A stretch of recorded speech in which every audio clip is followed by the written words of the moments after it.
I was about to emigrate to Miami. I was 6 months pregnant. The test revealed that it was an ectopic pregnancy. When I heard the news, I lost my footing and fell down the stairs. My husband, Oliver, rushed me to the hospital for an induced abortion. After the anesthetic kicked in, I heard Oliver and my son, Ethan, talking. Your mother always had painful periods. It affected her immigration exam. That's why she got pregnant with the second child. I never thought that her morning sickness would affect the exam too. Why don't we just get rid of the baby, Dad? Why don't we just remove Mom's uterus? That way, even if she doesn't have a baby, she won't have menstrual pain. If she doesn't pass the exam, she can't immigrate. What if I don't have foreign status for the college entrance exam? That's fine too, although she can't have her own children in her life. It's enough that you treat her like your own mother. It turned out that Ethan wasn't my biological child. He was born to my husband and another woman. I closed my eyes in despair. All the years of devotion and affection were wasted. I shed cold tears. The voices of my husband Oliver and Ethan came indistinctly. Your real mother is an eagle. She is a war correspondent. She is the white moon in my heart. But the war in Africa prevented her from taking care of you herself. Back then, I threw away my biological daughter. I took you instead. It was to give you a better education. Your adoptive mother has done a lot for you. You must remember her kindness. Ethan nodded. He answered, Yes, I will take care of her in her old age. Who knew that her dysmenorrhea and morning sickness were so severe? In case my mother fails the immigration exam, am I going to have to obediently take the college entrance exam? My whole body went numb. My lower body felt like it was being ripped open, but I couldn't feel any pain. This scared me. It felt like life was quietly slipping away. I wanted to move, but I couldn't. Oliver gently stroked my hair. To comfort me, he said, your mother will fight for you. Even without a second child in a womb, she'll do it willingly. I don't want to, I can't scream. So that I can take my exams in 10 days without being affected by morning sickness. They want to kill my child and remove my womb. Oliver kisses my hair. I want to move away, but I can't. I'm pushed into the operating room. Cold instruments enter my body, destroying the child in my belly. My body doesn't move. My soul was screaming in agony in the air. When I woke up again, I stared at the snow-white walls of the hospital. I silently shed tears. Oliver took my hand with a sad face. His voice trembled. My dear, I'm sorry. We couldn't save the baby. Before, I would have thought that he understood my joy and sorrow. Now, I just find him disgusting. How dare he still lie to me? I felt cold all over. I couldn't stop trembling. The baby was too young. It didn't survive after birth. I was afraid you'd be upset, so I had it cremated. I looked at the urn Oliver handed me. I'm not sure what was in it, but it definitely wasn't my poor baby. I have terrible pain all over my body. My chest hurts. I can hardly breathe. After all these years of marriage, all I've done is get cheated on and hurt. In that case, there's no point in continuing. Don't worry. I will take good care of myself. I have an exam in 10 days. I will help Ethan get a residence permit in Miami. Ethan is laughing happily next to me. He doesn't care about my pain at all. I have to stay in bed for 15 days, but I don't have that much time to rest. On the 7th day after the operation, I was discharged from the hospital. Oliver wrapped me up tightly. Not even a breath of wind could get through. He took me home. He acted like he was really concerned. He really put on a show. If I hadn't heard what he said, I might have been swept away by his tenderness. When I got home, my mother-in-law reluctantly made me some chicken soup. Ethan carried his revision materials into my room. Good boy. I'm going to take a shower. You concentrate on your revision. Oliver walked into the bathroom. I picked up his phone. It unlocked easily. I noticed that Oliver had pinned me, but we had only exchanged a few words. We only talked about trivial things. He replied with short, simple sentences. However, Oliver's chat history with Emily, his childhood friend, was long. My child studied hard today. I feel relieved when I read it. You are in the dangerous rainforest. Don't worry about us. Be careful. You represent war and the distance. I long to follow you, but dare not. I just hope you can look back. Ethan and I are waiting for you. My wife has one thing that makes me especially happy. She's smart and loves to learn. She'll definitely be able to help Ethan get a residency in Miami. Giving your child the best future, you can rest assured. Emily, I feel a tingling in my scalp. It's like a million ants are biting. I fix my phone. I pick up my revision materials, but I can't concentrate at all. Emily represents dreams. I represent reality. Is that so? I've given up on my dreams. I've chosen your reality. My teeth are chattering. I'm in so much pain. I'll get out of here, my own way. I finish the divorce papers. I send a message to my best friend. I decide to go to the Miami campus, but I don't get to go. Emily goes back home. She looks great in her cargo pants and tank top at the dinner table. She tells her mother-in-law, Oliver and Ethan, about Africa. Our campsite was near the Mississippi. The wildebeest had soiled the water during their migration. It was really funny. Oliver and Ethan were both very moved by what Emily said. My mother-in-law kept on serving Emily. Eat quickly. You were naughty as a child. You're still restless. You must be tired from running around. I should have let you marry Oliver. It would have been nice for you to be a carefree housewife. My mother-in-law spoke very kindly to Emily, but she treats me coldly. Emily, however, is smiling happily. She pats me and winks at my mother-in-law and says, Auntie, you always say the same old things, and you told me to marry Oliver sooner. Sophia would be jealous. My mother-in-law snorts. She looks at me. Week after the miscarriage. She is not happy. I just asked you to help my grandson with an exam. You had menstrual cramps and morning sickness. Who hasn't been pregnant before? So many things to do. I think you're just making up excuses for not doing well in the exam. It's just that you had a strong learning ability when you were young. You were able to get into Miami University. It'll reduce the pressure on my grandson for the college entrance exam. It's still somewhat useful. Don't eat anymore. Finish eating and go study. I bowed my head and ate. My face turned red. Ethan nudged me. He laughed and teased me. Mom, you always tell me to study hard. Now it's your turn to study hard. Don't slack off. I found this remark particularly offensive, so I just turned around and walked away. My body was still weak. My stomach hurt badly. I walked a little unsteadily. Oliver tried to come over and help me. Emily grabbed his sleeve. Brother Oliver, let me tell you some more interesting things about Africa. Oliver was silent for a while. Then he turned to Emily with a smile. Sure, I gave a bitter smile, I said, turning back to him. Actually, the Mississippi is full of sediment.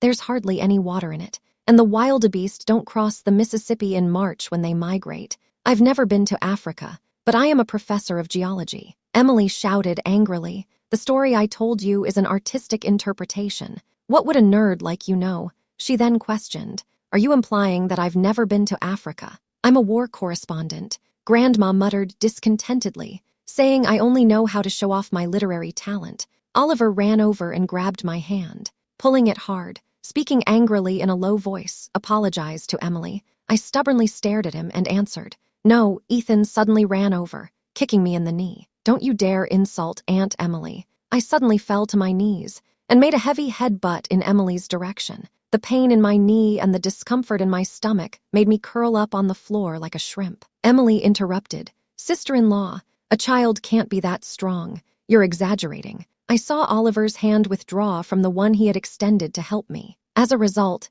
Ethan kicked me again. The mother is pretending in front of her child. Shame on you. She rubbed her leg that had been kicked, but she was clear in her mind. I told myself to be strong.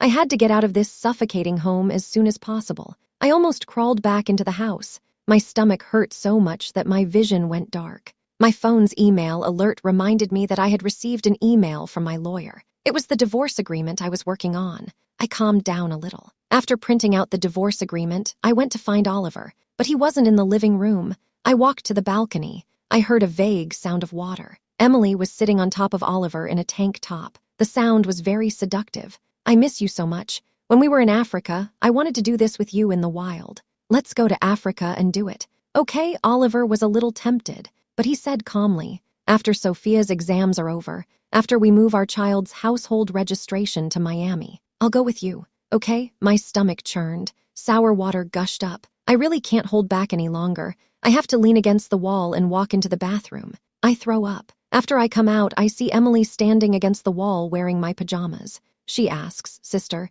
didn't you have a miscarriage? Why are you throwing up? Eat more bird's nest soup that I gave you. By the way, speaking of birds, do you know a kind of bird called a cuckoo? The cuckoo bird lays its eggs in the nests of other birds, and let other birds help incubate and raise the chicks. I like cuckoos the most. Ha ha ha. I watched Emily leave with a smile. Then I quietly collected Ethan's hair left on the comb. I plan to do a paternity test, so Emily's child can't rely on me anymore. Emily then moved into Oliver and my home. Once the exam was over, Oliver, Emily, and Ethan, who were waiting at the door, immediately surrounded me and asked me how I did. I smiled and told them I'm sure I'll pass this exam. Now I can start preparing Ethan's household registration transfer. You're quite capable. Oliver is really lucky to have you, I said with a smile. The day you finish the paperwork is the day I leave. I accompanied Ethan around and helped him with the transfer procedures. Oliver was busy with work and couldn't get away. He hugged me gratefully and said Ethan will go to a good university will definitely be filial to me. But I don't need his filial piety. I just want to find my real child, the one who was switched just after birth more than 10 years ago. I have to hold back. I must ask where that child is. After Emily finished all the formalities, she finally couldn't hold back anymore. She walked out of the hall and immediately yelled, "You stupid woman. You still don't know. Ethan is not actually your biological child. Your child died at birth. You've been raising my child for so many years. You've given everything. Now don't you feel especially desperate and especially angry? Ha ha ha." I sneered and said to her, "Do you know what the crime of killing a child is?" I was holding a stack of documents. Hidden inside was a voice recorder. Emily immediately panicked and said, "You're setting me up. What do you want?" Emily hurriedly explained, "I was just lying to you. How could I hurt your child?" "That's not true at all." I walked up to her and pressed on. "Then tell me, where is my child? If you don't tell me, I'll tear up all this material." Ethan's high school exams were over. With his 200 points, he wouldn't get into any school.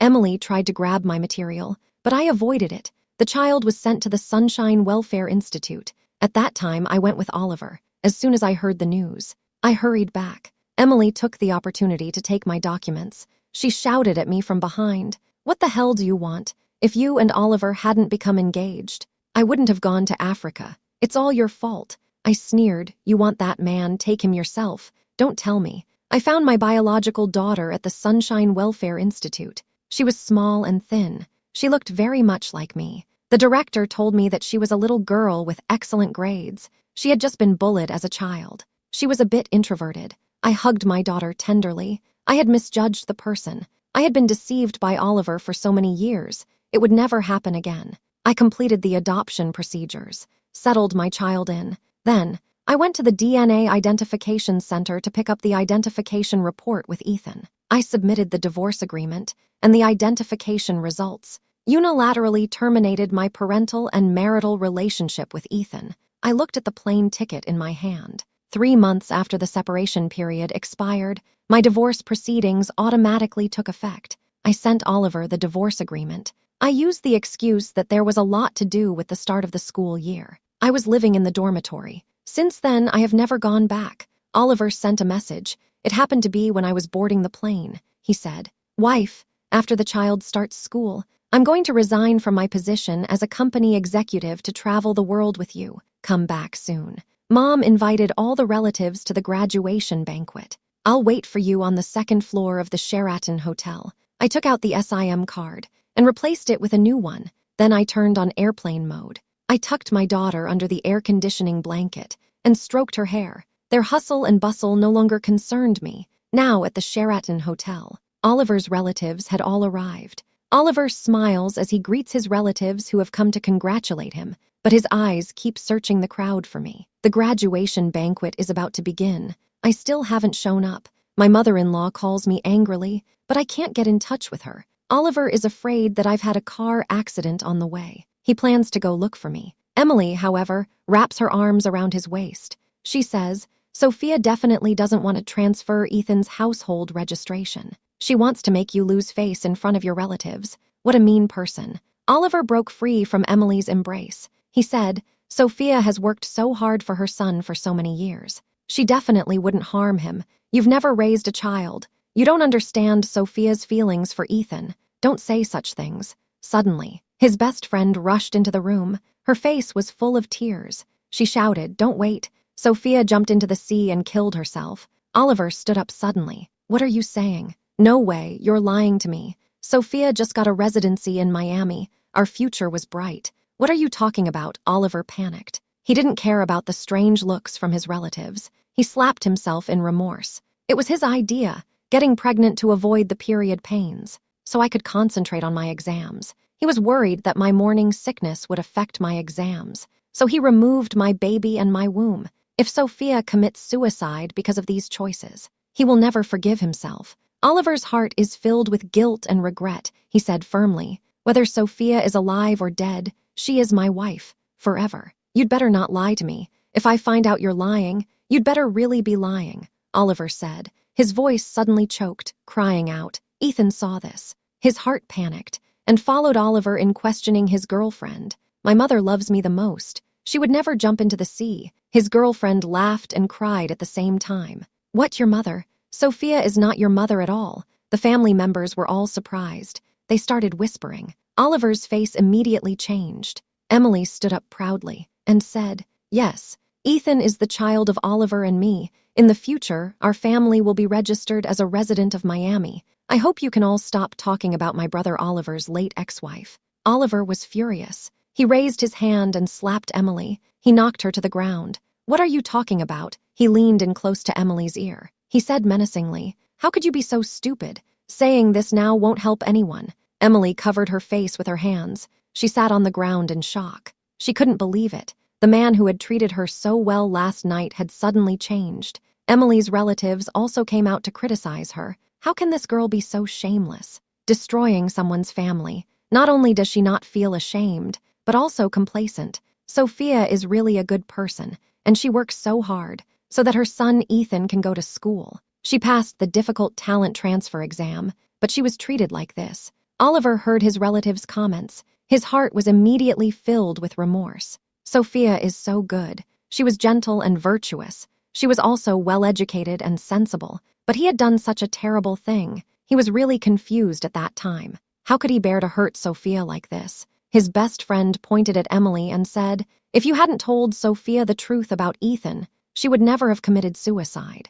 Emily crossed her arms and said, I just told the truth. She couldn't bear it herself. What does it have to do with me? Oliver stared at Emily with red eyes. You told Sophia the truth. You heartless person. You destroyed my family. Oliver's forehead veins stood out. His hands tightened around Emily's neck. His eyes were red. Tears flowed unstoppably. His voice trembled as he asked, Why did you tell Sophia those things? The force in his hands became heavier and heavier, almost suffocating Emily. Back then, I rejected your advances. You came after me with your child, destroying my happy family. Emily could hardly breathe. At the graduation banquet, my best friend played a surveillance video on the big screen. The video showed scenes in the hospital. Oliver's words to Ethan. The comments about removing my child and my uterus were released. The relatives became agitated. They accused Oliver and Ethan. They said, You two are really heartless. Sophia is such a good girl, and you have ruined her like this.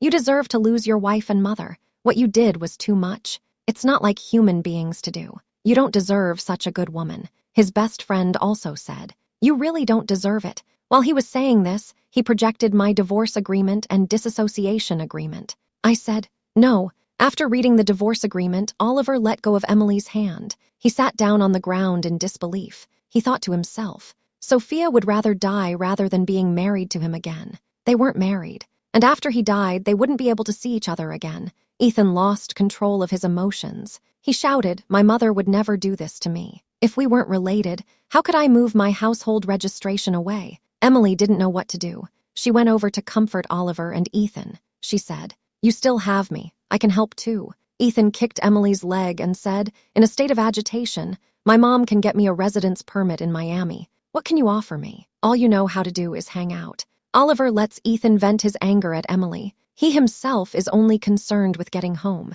He calls Sophia repeatedly on the way, hoping that she will pick up the phone as usual and ask him gently what is wrong. But all he hears is the beep of the phone going off. Oliver drives through several red lights. Hurry home. But I found that all my things were gone. There was only a torn wedding certificate on the floor, lying there all alone. Oliver remembered the day he got the certificate. Sophia had a sweet smile on her face, and she told him, You have to treat me well from now on, my dear. He didn't keep his promise. He was wrong. Oliver knelt on the floor, hugging the broken wedding photo. His tears wouldn't stop. But none of this has anything to do with me anymore. My plane has landed. I'm already in Miami. The scene where I jumped into the sea was planned by my best friend and me. I'm a professor of geology. My best friend is a professor of biology. She's also the academic leader of the department. The person who jumped into the sea is a bionic dummy. This is a trap I've set up for Oliver. I want to make him lose face at Ethan's college entrance banquet.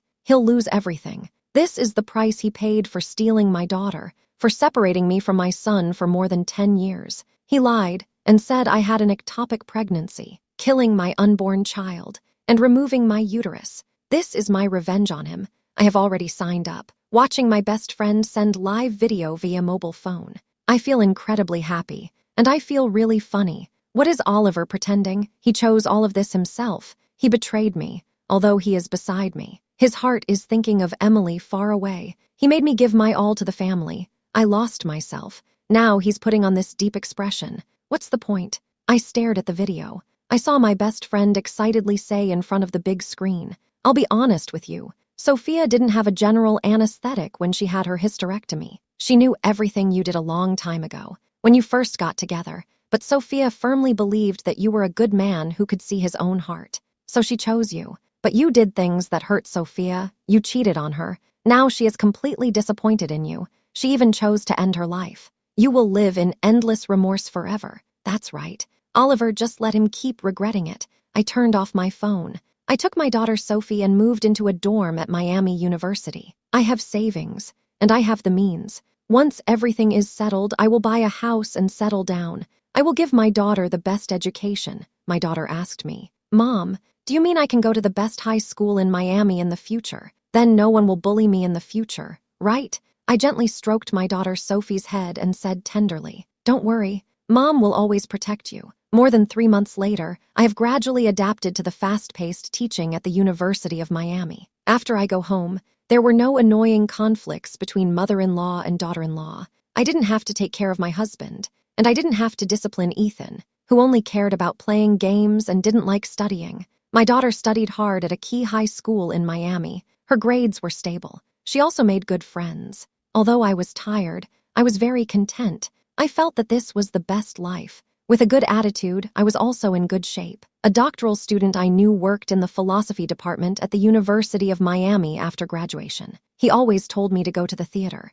We are both adults. I can clearly feel the affection that Jacob, this young man, has for me, but I just want to focus on spending time with my daughter right now. I enjoy Jacob's pursuit. I haven't broken the ice. On Valentine's Day, Jacob and I walked out of the theater. I saw snowflakes floating in the sky. Jacob wrapped his white cashmere scarf around me. The scarf was warm. It still had his body heat. He pouted, pretending to be angry. My senior is so cunning. He knows what I'm thinking but doesn't say a word. My sister is so mean. This cute gesture made me smile. I couldn't help but laugh. I was about to respond. But then I heard Oliver's angry voice behind me. "What are you doing to my wife?" I turned around and saw Oliver holding a big bouquet of bright red roses. He was standing not far away. He threw the flowers away. He rushed over, grabbed Jacob by the collar and punched him. The older Oliver was no match for the young and strong Jacob. Jacob took a step back and easily absorbed Oliver's strength. I quickly stepped in front of Jacob.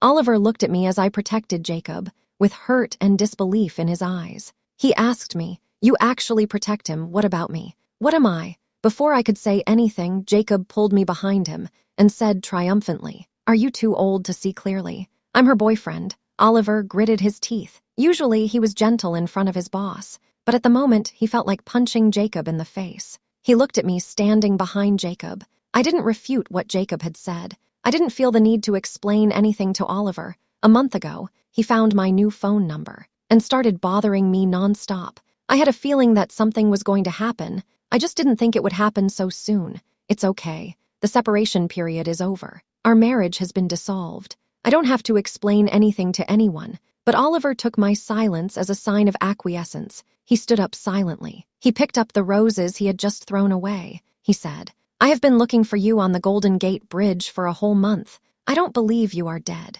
When I found out that you faked your death, 2 months had already passed. I hate you for abandoning me and lying to me, but I'm also glad that you're not dead. I still have a chance. I feel that. Even if the marriage is over, it's okay. I can chase you again. It's not too late, is it?" I looked at Oliver's figure, which had obviously lost weight. I felt nothing. Oliver saw that I didn't react. He immediately wanted to come forward and pull me, but Jacob blocked him. Oliver said anxiously, "Come home with me. My child and I, we're all waiting for you," I said coldly. "I'm not leaving. I brought my daughter to Miami to start over, away from all the problems of the past. I didn't expect Oliver to come running back, although I had imagined this scenario 3 months ago. Now, I have let him go. I don't want him to bother me anymore. I'm not your wife anymore. Maybe 3 months ago I still had some feelings for you, but now I ask myself, I don't even want to see you. Oliver immediately withers like a discarded flower, fragile and weak. I should have come sooner. I didn't see you. Oliver's eyes were red. He pointed at Jacob and asked me, did you forget me because you fell in love with him? Jacob kissed my cheek and answered for me. Isn't that obvious? Oliver slumped, took his flowers and left. Jacob, like an innocent puppy, begged me to forgive him for his presumptuousness. I calmly told him it was okay, but Oliver didn't give up easily. He had somehow found out where I rented my apartment. Oliver had also rented a place nearby. He cooked for me every day. Today I made scrambled eggs with tomatoes and stir-fried yam. You and your daughter will like it. My daughter and I walked home holding hands. For the 8th time, Oliver was waiting at the door to give us our meal. I gave my daughter a gentle tap on the shoulder. I motioned for her to go inside first. She gave me a worried look. She was already a grown woman, so I confessed to her. Oliver had abandoned her, replaced her with someone else. The day my daughter learned the truth, she didn't cry. She said, I used to hate my parents for abandoning me, but looking at Oliver's face, I couldn't hate him. He's just a stranger. Mum, you must have had a hard time all those years. Hearing those words that day, I threw myself into my daughter's arms and cried my heart out. He's not acting like a grown-up at all. I'm so happy to have such a sensible daughter. I hated Oliver even more, because he had kept me from seeing my daughter for so many years. I said, it's okay, you go back to your room. My daughter went into her room. I continued talking to Oliver. Go to your room and sit down for a while. Oliver looked happy. He opened the door immediately and let me in. I looked at the messy kitchen. This was the result of Oliver's fumbling cooking. I used to cook at home. Oliver watched from the side. Now the situation is reversed. I quietly ate my meal. Oliver said to me in a flattering way, I didn't know until you left. Emily has never actually been to Africa. She is just a hostess in the next city. She has been pretending to be a resident journalist to deceive me. I really regret it. I ruined our home for her. Ethan was actually born to Emily and another man. She insisted that it was mine. I actually helped that liar raise her child for so long. I really didn't know. I just thought Emily wasn't a foreign correspondent. I never imagined that he himself was so terrible. So, you finally think I'm better. You're starting to regret it. Oliver shook his head quickly. Feelings can't be measured by comparison. I just realized it now. I've always loved you deeply. Only you, I sneered. Your love makes me feel sick. I'd rather never have had it. Oliver didn't say anything. He wept and begged for forgiveness. He said, I have already charged Emily with fraud. She is in prison. Forgive me. Give me a chance. Let's start again. Okay, I put down my chopsticks and told Oliver, your rice is still uncooked. When I had no good food to eat, I didn't mind eating undercooked rice for years. Now that I have a good life, I eat well and sleep well. When I think back to those days, I feel so much remorse. I will never love you again. Please leave me alone. You removed my uterus without my consent, and you terminated my child's life without my consent.